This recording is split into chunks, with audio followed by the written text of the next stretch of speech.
Gomez po. Susunod naman po, mamaya po si Ma'am Gomez, si Bunso po.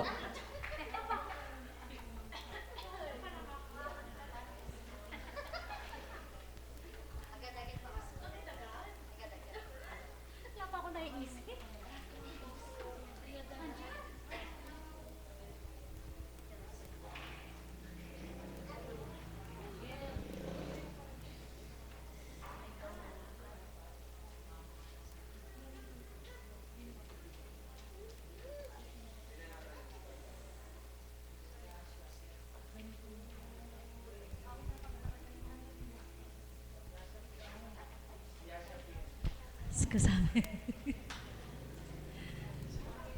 Purihin ng Diyos. Maghahanap pa po sa ako nakakantahin ko tinawag na ako. Anyway po, para po sa inyong lahat at syempre sa ating Panginoon na nagagalak sa bawat handog ng kanya, mga anak. Amen po ba? Para po sa inyong lahat ay. Awit.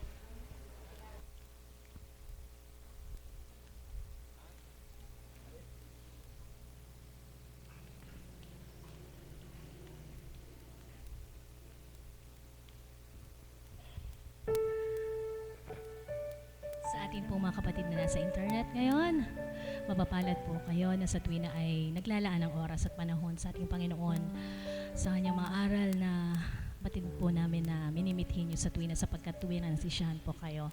Maraming salamat po sa patuloy na pagsubaybay sa gawaing ito.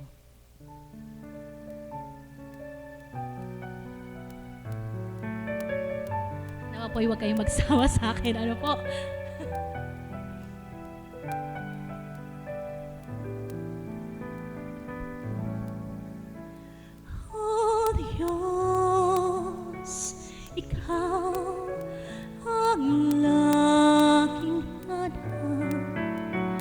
Loob ko'y ikaw ang tanging hangad.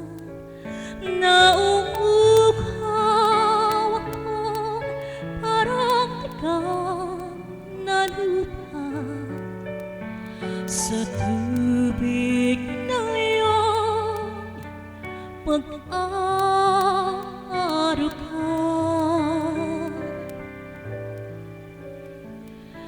Ika'y pagmamasdan sa dakong balan nang makita ko ang iyong pagkarangal. Dadalagin ako nakataas sa aking kamay, magagalaw na aapi ng papuring alay. Ngunit ako'y habang nakikinggan pagkat ang tulong ka sa tuwin ay taglay sa lilinang iyong mga pagpag. Umakawin ako buong galang, aking kaluluwa'y kumakapit sa'yo. Kaligtas ay diyan kung hawak mo ako. Magdiriwang ang hati, ang Diyos ang lahat. Ang sa iyo ay nangakong galaki akong nakakanta. Ngunit ako'y habang nakikimlay pagkat ang tulong ka sa tuwin ay taglay sa lilinang iyong mga pagpag.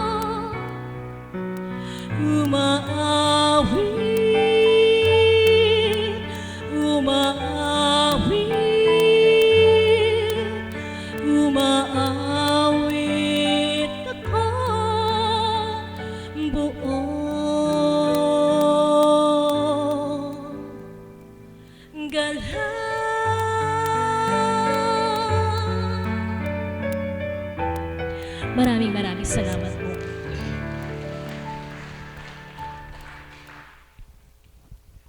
Maraming salamat, Bunso. Tunay nga pong pag nasa Ama, pag umaawit, buong galak. Ang susunod naman pong magbabahagi ay si Ma'am Gomez.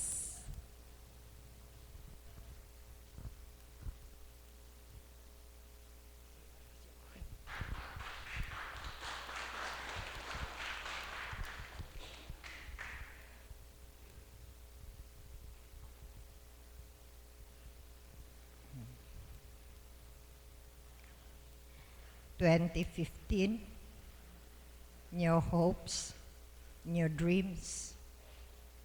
Siguro pwede na rin sabihin new life. Yung nakaraang taon, may mga ups and downs tayo sa buhay. Pero, eto pa rin tayo matatag. Lumalaban sa mga dagok sa buhay. Because that's how life is. Lahat may pinagdaanan. It's how we carry our cross that determines our faith. Kung ano man yung pinaniniwalaan natin, kasama yun doon sa mga trials. And I come across with this na dito ako humuhugot ng mas maganda sigurong pananaw sa buhay. The deepest level of worship is praising God in spite of all the pains. Thanking God during the trials, trusting Him when we are tempted to lose hope, and loving God when He seems so distant and far away. At my lowest, God is my hope. At my darkest, God is my light. At my weakest, God is my strength. And at my saddest moments, God is my comforter. Siguro, kung lahat ng tao, ganoon lang siguro ang attitude, then we can cope up. Tatanggap namin na even in the face of trials pala, yun pa isang sukatan ng pananampalataya natin.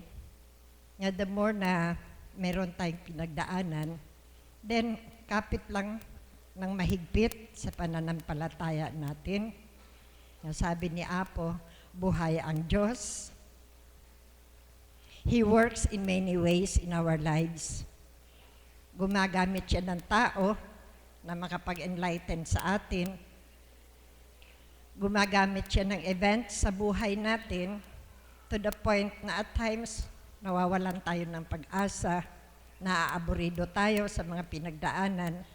Pero isa lang yung magagawa natin, yung sinasabi ni Ma'am Beth na tiwala sa Panginoon. Kung hindi natin kakayanin, then pwede na nating sabihin, Lord, bahala ka na. Hindi ko na kaya ito. Just like yung Noah's Ark, pelikulang napanood ko, na pati si Noah, parang pinanawa na rin siya ng hope during that time, na 40 days silang nasa dagat. Until one day, sinabi niya, Lord, it's your turn. Siguro ganun din ang gagawin natin. Ang 2015, sinasalubong ko ng may pag-asa. Nandoon yung hope na God will never leave me behind. Hindi tayo pababayaan ng Diyos despite of what happened in the past. Naaalala ko yung kanta ni Barbara Streisand. Memories may be beautiful and yet we simply choose to forget the ugly ones. Meaning kung ano yung mga masamang karanasan, I choose to forget.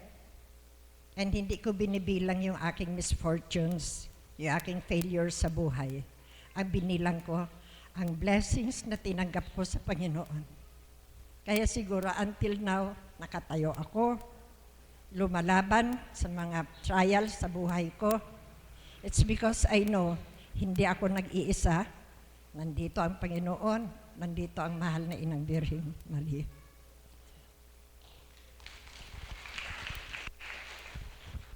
Maraming salamat po, ma'am. Tunay nga pong pag sa Ama ka nagtiwala ng lubusan, siya po ang magbibigay sa iyo ng katatagan. Ang susunod naman pong magbibigay ng isang awitin, palakpakan po natin si Caps Magno Guevara.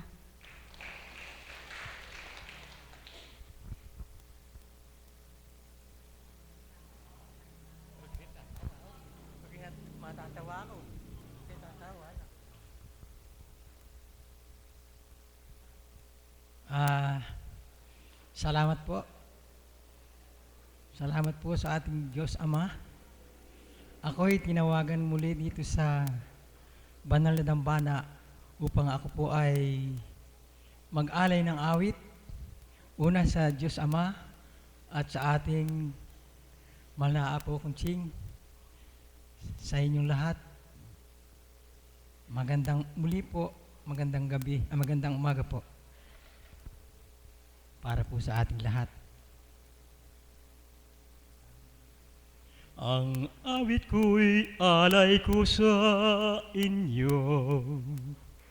Nagagalak itong aking puso sa banal na Espiritu. Handog nating ipagsuyo. Tayong lahat ay magsama-sama, kapit kamay sa pagkakaisa, dumalangin sa Diyos Ama, bigyan niya tayong pagpapala. Ikaw, Ama, o Diyos Ama, ang nagbigay ng pag-asa. Pangalan mo'y sinasamba, nagpupuri sa'yo, Ama. Ang buhay ko'y sumisigla kung ikaw ay kapiling ka. Jesus, ikaw ang buhay ko, ayaw ko nang mawalay pa. O kilig ko, sana'y di magbago. Pagmamahal at pagsuyo ko,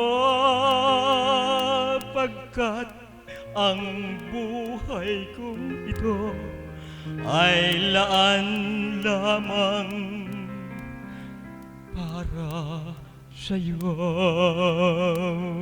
Maraming pong salamat. Salamat po.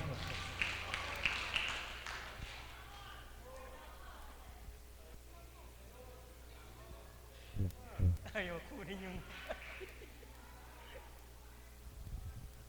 Salamat po, salamat po. Ako po'y kinakabahan.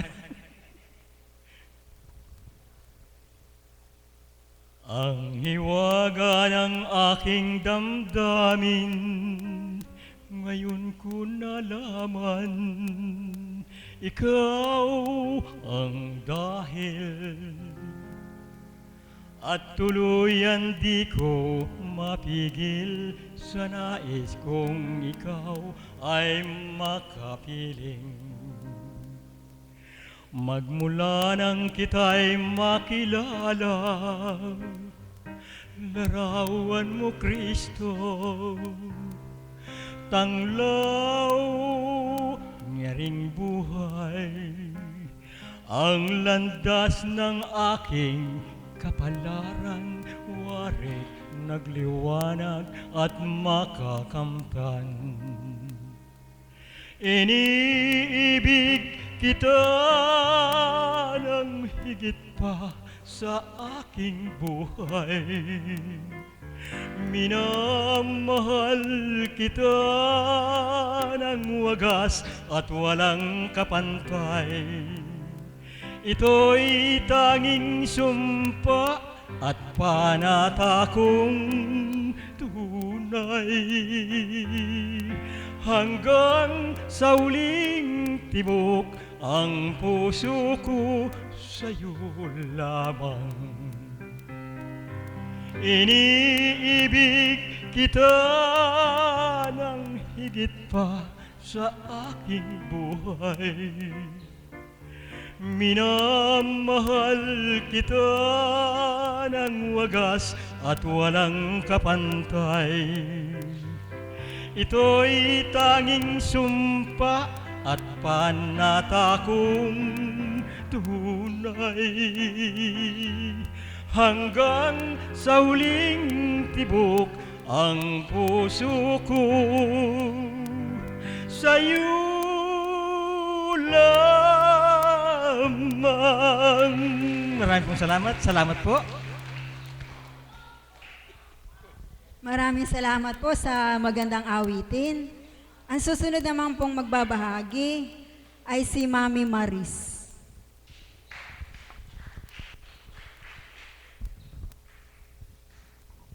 Salamat po, Ama. Salamat sa iyo. Sa gabing ito ay patuloy mong pinadadamang yung pag-ibig sa aming lahat. Nawa kami lahat ay makatugon sa iyo sa pamamagitan ng iyong banal na Espiritu sa katawan naming mahal na Apo Kunching na sa amin ay binahagi mo at ipinagkatiwala mong totoo. Amen. Buhay po ba ang Diyos? Kung kayo po ay nagnamnam sa panalangin ng ating kapatid na Beth kanina, para pong kaharap na po niya si God, ano po, lahat po tayo ipinakiusap sa panalangin, sa pagdulog ng ating Mami Beth. At ang dumudulog po siya na, Ama, nawa ang makapangyarihan yung kamay ay ihaplos niyo po sa may mga karamdaman. Kami po ay nasa taas, kanya-kanyang haplusan po. Amen po ba yun? Talaga pong purihin dakila ng ating Panginoon. Napakabuti po niya. At bawat minuto at segundo ng ating buhay, patuloy nagpapadama na siya'y buhay sa pamamagitan ng ating mahal na Apo Kunching. Sa pagkakataong ito, nais ko lang pong bigyan ng kaukulang pahayag ang paano nga bang umasa sa Diyos. Alam niyo po, sa tuwina po, kagaya po ng ibinabahagi ng banal na Espiritu sa katawan ng ating mahal na Apo Kunching, kapag ikaw ay tumitig sa malayo at ang nakita mo lang ay maliwanag doon, subalit hindi mo tuwirang narating yung lugar, maaaring may maglaro sa isip mo na ano kaya yung naroon. Subalit alam niyo po ba sa dakong ito, wala man po kayo nakikitang liwanag. Kung ano ang liwanag ng banal na Espiritu, makinig lang po at isipin sa puso ang bawat bahagi ng banal na Espiritu sa katauhan ating mahal na Apo Kunching. Mismo ang Diyos ang magdudulot ng pag-asa sa iyo. Amen po ba yun? Buhay po ba ang Diyos? At yan po ang amin pong sa titwina ay minimithi sa aming buhay. Kaya po araw-araw ay nagbabata po kami na makinig ng mga aral ng ating Panginoon. Na sa katauhan ating mahal na Apo Kunching, sadya pong napakasurpresa kung magninilay po ang bawat isa, araw-araw, iba-iba po yung aral. Amen? At araw-araw, halos nire-review ka rin ng Diyos sa pamamagitan ng aral. Kung paano siya nagpapahayag ng mga aral, may evaluate mo ang sarili mo kung may natupad na doon sa mga aral na inihahasik ng ating Panginoon. Amen po ba yun? Buhay po ba ang Diyos? Bakit ito po yung binahagi ko? Isa po yun. Tip lang po yun na sabi ko nga, kung paano si Tatay Magno ay nagmimithi na makapag-awit at ang ilan ng mga kapatid, ako rin po sa bawat pagbabahagi ko po, iyon po ay inaari ko pong bitamina ng aking katawan. Na anuman po ang nararamdaman sa katawan, kapag isiniwalat mo na ang sekreto ng Diyos na ipinatutupad sa buhay mo at inihayag mo sa marami, sigurado may mararamdaman kang mainam sa katawan mo. Buhay po ba ang Diyos? Mga kapatid, ang pag-asa ko sa dakong ito ay lagpas pa sa aking ulo. sapagkat gaya nga po ng pahiwatig po ng Banal na Espiritu kaninang tanghali, kapag ang pagtanggap at kung paano pinahayag ni Mami Beth yung pagsasabuhay ng mga salita, kapag ang pagtanggap po sa ating Panginoon, sa katauhan nating mahal na Apo Kunching ay tinanggap nating totoo na ang Diyos ay buhay at ang Diyos mismo ay makagagawa para sa ating sarili, wala ka na makikitang mali. Amen? Amen po ba yun? Totoo po yun. Sapagkat mismo ang dumadama ay yung nasa katawan mo rin. Nakagaya nung nasa katawan nung naghahasik sa'yo. Buhay po ba ang Diyos? Amen po ba yun? Nawa po makuha niyo po. Sapagkat sa bawat araw po, yun po yung nakakaaliw na kung paano ka nagmimithi na kagaya po ninyo, ay gabi na ngayon, alas 6, tutungo ako sa dambana. Kami rin po, kung paano po pinakiusap ni Mami Beth sa Ama, na nawa po ay magbalik ang pananabik, lalo na yung sa panggabi na gawain, na mapuno muli ang dambana. Sapagkat nabalik tanaw ko po na dati po punong-puno dahil nagbibindisyon po noon eh. Subalit pag wala ng bindisyon, bakit wala na po tumutungong marami? Buhay po ba ang Diyos? Amen po ba yun? Alam niyo po, sadya pong pinahintulot ng Ama upang makita niya, masilayan niya. Ano ba ang tinutungo sa dakong ito? Mga kapatid, kung paano po kayo nagmimithi na mabless, bawat araw ng Banal na Espiritu, kami din po. Hindi man po inilalapat ang palad ng ating mahal na Apo Kunching sa bawat isa. Ngunit kung ikaw ay makikinig ng mga aral, at yung aral na yun na inihahasik ng Panginoon ay tinatanggap mo sa puso mo, higit pa sa pagbibindisyon. Amen? Sapagkat nagpupunla na siya, nagtatanim na siya sa puso mo upang ikaw ay maging akin. Buhay po ba ang Diyos? Amen po ba yun? Yan po yung pag-asa namin sa dakong ito. Kaya kapag naalala ko po yung sabi ni kapatid na Berhel na ang mga alagad man, magaganda nga ang mga bag nila, lipstick lang ang laman, 20 pesos, 5 piso. Alam niyo po, hindi po namin yan nararamdaman dito.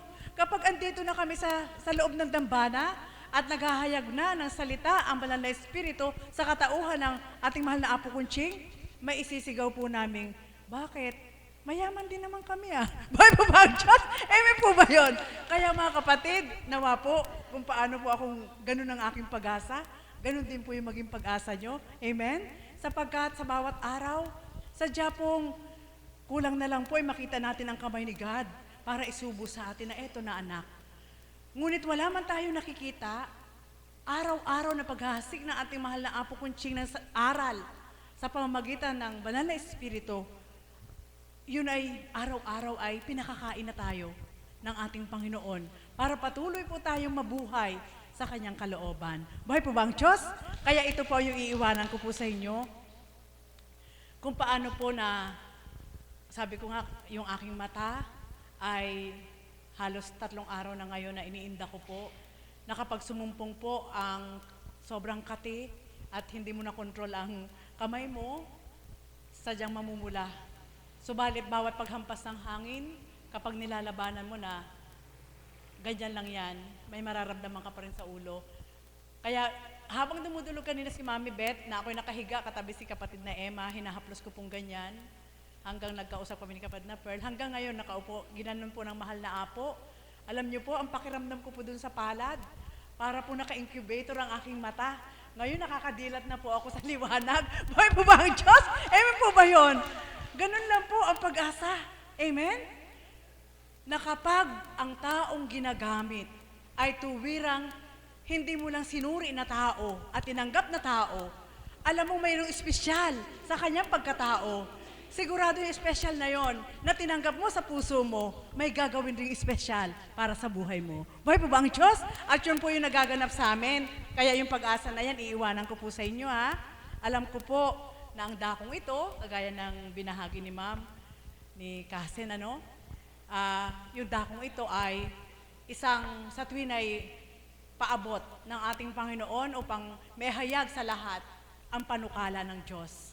Kaya sa bawat araw, kung paano ang panukala na yan ay inihahasik ng ating Panginoon, lagi po nating himayin. Amen? Sapagkat, sabi ko nga, kapag dumadaan sa pagninilay, yung kaukulan na, syempre po, bilang pagkatao, ano po, kalalagayan sa buhay, subalit meron pa rin iaangkop ang Ama para makita mo na kaiba ka. Kahit mahirap ka, kahit wala kang salapi, kahit wala kang karunungan, mayroon pa rin iaangkop na aral ang Ama para makita mong iba ka, nakilala mo siya. Amen po ba yun? Buhay po ba ang Diyos? Halimbawa po, may pagninilay po na, bakit nga ba sa isang iglap, Ama, kaya mo namang gawin na ang mga nahihirapan ngayon ay pwede mo nang palayain, nabigyan sila ng katighawan. Kaya mo namang gawin na bakit kailangan pagalin pa ang aming isip at ang aming katawan para maghanap upang makatupad at makaganap. Alam niyo po ang isinasagot? Sapagkat kapag hindi po na-control yon, papasok na po sa sarili mo na ang maiisip mo. Amen? Kapag hindi po yun na-control yon, wala na, matatalo ka. Subalit ito po ang ibinibigay na bahagi ng Ama. Anak, sulong, silayan mo ang ganito. Siyempre, may ipapakita po siya. Ihahambing kita sa mga may salapi, mararangyang buhay. At ganito lang ang buhay ng mga kapatid mo o kayo. Paano mo masasambit na mapalad sila? Mapalad silang lubos. Samantalang, kung ikaw ay may nararamdaman ngayon na karamdaman, at ihahambing naman sa karamdaman ng may salapi, mas malalim ang karamdaman nila. Buhay po ba ang Diyos? Amen po ba yun? Kaya kapag pinagnilay mo doon pa lang, bigla kang babalikwas, Ama, hindi na namin kayang mawalay sa'yo. Kaya doon pa lang mga kapatid, kaya ko po ito inulat sa inyo, yun po ay isang karanasan na nais ko po ibahagi sa inyo, na kapag lumawak pa po tayo doon sa pagninilay, maaabot din po natin at mailalapat ang tunay na puso ng Diyos. Amen? At doon ko po naramdaman na, sabi ko nga, hindi man nakakatupad pa ng lubos, subalit nagsusumika pa rin po kaming lahat, mga alagad, mga kaps, sa dakong ito, na sa pamamagitan ng ating mahal na Apo Kunching, habang ang puno na mula sa Diyos at gumagamit sa katauhan ng ating mahal na Apo Kunching ay mananatiling matatag, tayo po ng mga hinasikan ay mananatiling matatag. Buhay po ba ang Diyos? Sapagkat, hindi nga po tayo ang tumutupad. Ayan po, may palaka ng lumaki. Malaking palaka na lumalapit sa akin na po. Ayan po, ang laki-laki. Halika. Lumulundag na po. Ano po? Alam niyo po, sabi nga, ang palaka, seasonal lang yan na lumalabas. Hindi sa tuwi na makikita mo yan. At kapag lumundag yan, hindi rin lagi-lagi nakikita mo lumulundag. Salamat at lumundag ka dito sa amin. Magbibigay ka sa amin ng galak. Buhay po ba ang Diyos? Mga kapatid, yan lang po ang karampot na bahagi ko po sa inyo. Paglalahad po ng kaukulan kung paano ang pagninilay ay napakahalaga, pagtanggap, at sa tuwina ay pag-asa nakakamti ng bawat isa. Muli, magandang umaga po sa gabing ito. Ang laki ng palaka. Napakalaki ng palaka. Maraming salamat po, Mami. Tunay nga pong pag ang Ama ang naghari sa atin, ano man po ating pinagdadaanan, ang pag-asa ay kanyang ibibigay sa bawat isa. Ang susunod naman pong magbibigay ng awitin ay si kapatid na Sheila. Palakpakan po natin.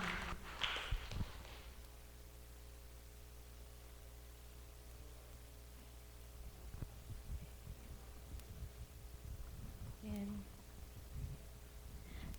Magandang umaga po sa ating lahat. Ayun.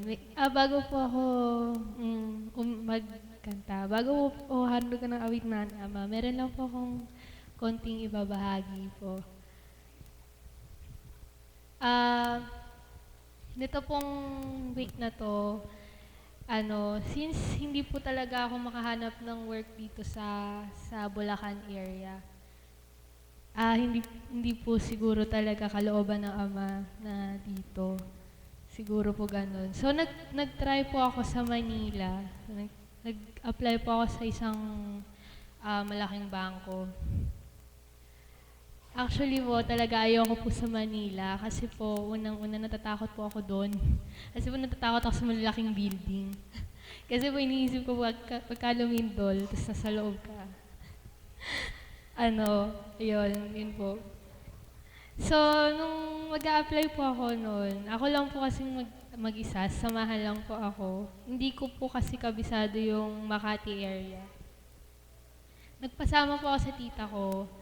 Yung unang beses po na tinext ako nung bank, hindi po ako nakatulog nung gabi kasi natatakot po talaga ako. Sabi ko, Lord, ayoko po talaga. Parang napipilitan po ako. Hindi po ako nakatulog nun. Tapos nung kinaumagahan, nung kinakaumagahan, aalis na po kami. Napunta na po kami ng Plaridel noon. Hindi po kami natuloy kasi po sobrang sakit po nung yung tiyan ko. Hindi ko po alam kung bakit ganun. Tas sa mga 8 po, so hindi po ako natuloy. Iyak po ako ng iyak. Hindi po ako natuloy noon. Akala ko po talaga hindi po kalooban na mapunta ako doon. Tapos tinext ko po yung nag-text sa akin. Sabi ko if pwede pong i-reschedule yung aking interview. So, pumayag naman po sila. Bale po Wednesday po yun. Sabi ko, Lord, bigyan niyo naman po ako ng sign kung ano po yung dapat kong gawin. Kasi kung pupuntahan ko pa po ba or hindi ko na lang pupuntahan. Tapos, binuklat ko po yung simbahay. Nakita ko po yung reading noon. Ang sabi lang po, parang sinagot niya yung tanong ko lang kasi natatakot po talaga ako. Ang sabi lang po niya, lakasan mo yung loob mo. Lakasan ang loob, huwag matakot, ako ito. So, parang nung gabi, na-at ease na po ako, o sige, pupuntahan ko. Kasi sabi ni Lord, huwag daw akong matakot eh. Ayun po. Tapos nung pinuntahan ko, okay naman po pala. Parang natakot lang po talaga ako sa mga malalaking building. Ngayon po, naghihintay pa po ako ng tawag. So, dumudulog po ako na patuloy. Kung talaga pong doon niya po ako i-assign, tatanggapin ko na po. Ayoko po kasi sa audit field.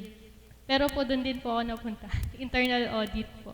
Pero sana po, yun. Naghihintay pa po ako ng tawag for final interview. Siya na po yung bahala sa akin kasi sabi na po niya, wag daw po ako matakot. So, ito po yung aking kakantahin. Wala po akong mag-isip. Huwag kang mangamba, di ka nag-iisa. Sasamahan kita saan man magpunta. Ika'y mahalaga sa aking mga mata. Minamahal kita. Minamahal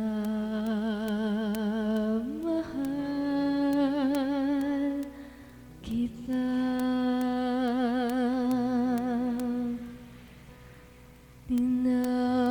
Tinawag kita sa iyong pangalan.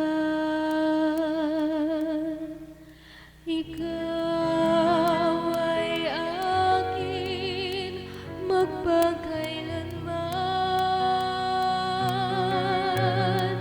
Ako ang Panginoon mo at Diyos, tagapagligtas mo at tagatubos. Huwag kang mangamba, di ka nag-isa. Sasamahan kita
Huwag kang mangamba,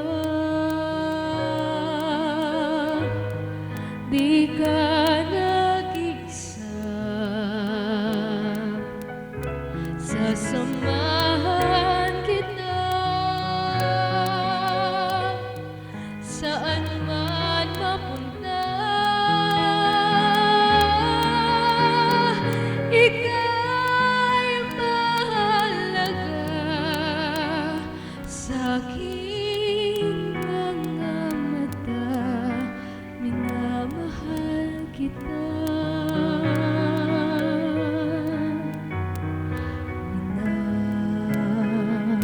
Minamahal kita. Maraming salamat po. Yan, wag daw po tayo mangamba. Thank you po. Maraming salamat kapatid. Tunay ngang ang pag-ama ang iyong kasama, huwag kang mangamba. Maraming salamat po sa mga nagbahagi. Ang lahat po ay inaanyayahan ng tumayo at awitin po